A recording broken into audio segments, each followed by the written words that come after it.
எல்லோருக்கும் எல்லாம் என்பதே திராவிட மாடல் ஆட்சி. திராவிடம் தாம் தமிழ்நாடு என்ற பெயரையும் தமிழுக்கு செம்மொழி அந்தஸ்தையும் பெற்றுக் கொடுத்தது.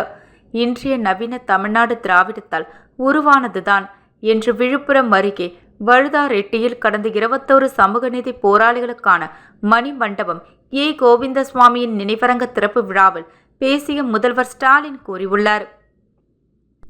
இடஒதுக்கீடு போராட்டத்தில் உயிர்நீத்த 21 சமூக நீதி போராளிகளை போற்றும் வகையில் விழுப்புரம் அருகே வழுதாரெட்டியில் ரூபாய் 5.70 கோடி செலவில் அமைக்கப்பட்டுள்ள மணிமண்டபத்தை ரூபாய் 4 கோடி செலவில் அமைக்கப்பட்டுள்ள முன்னாள் அமைச்சர் கோவிந்தசாமி நினைவு அரங்கத்தை இன்று முதல்வர் ஸ்டாலின் திறந்து வைத்தார்.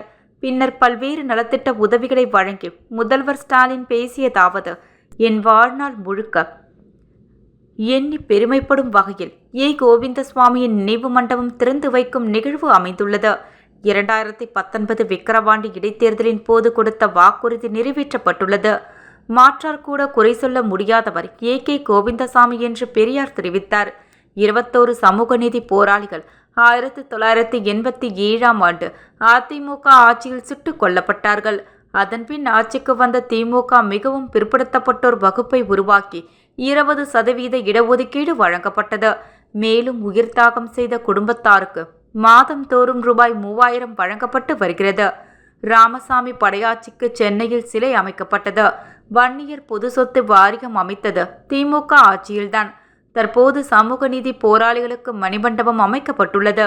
திராவிட இயக்கம் தோன்றியது சமூக நீதியை நிலைநாட்டுவதற்காகத்தான். நேற்று நடைபெற்ற ஆய்வுக் கூட்டத்தில் மாவட்டத்திற்கான தேவைகளை கண்டறியப்பட்டது.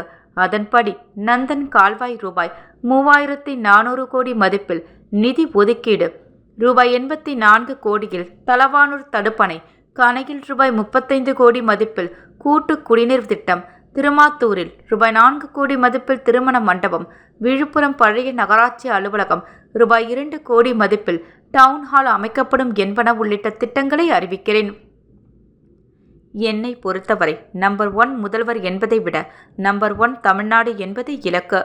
எல்லோருக்கும் எல்லாம் என்பதே திராவிட மாடல் ஆட்சி. திராவிடம் தான் தமிழ்நாடு என்ற பெயரையும் தமிழுக்கு செம்மொழி அந்தஸ்தை பெற்றுக் கொடுத்தது. இன்றைய நவீன தமிழ்நாடு திராவிடத்தால் உருவானதுதான். இவ்வாறு முதல்வர் ஸ்டாலின் பேசினார். கல்லூரி மாணவ மாணவிகள் முன்னதாக திங்கட்கிழமை திண்டிவனத்தில் நடைபெற்ற ரோட் ஷோவில் சுமார் 9000 பேர் மட்டுமே கூடியதால் முதல்வர் அதிருப்தி அடைந்ததால் இன்று கூட்டத்தை காட்டுவதற்காக தனியார் கல்லூரி நிர்வாகத்திடம் பேசி மாணவ மாணவியர்களை முதல்வர் விழா மேடைக்கு வரும் வழி முழுவதும் நிறுத்தியதாக கூறப்படுகிறது.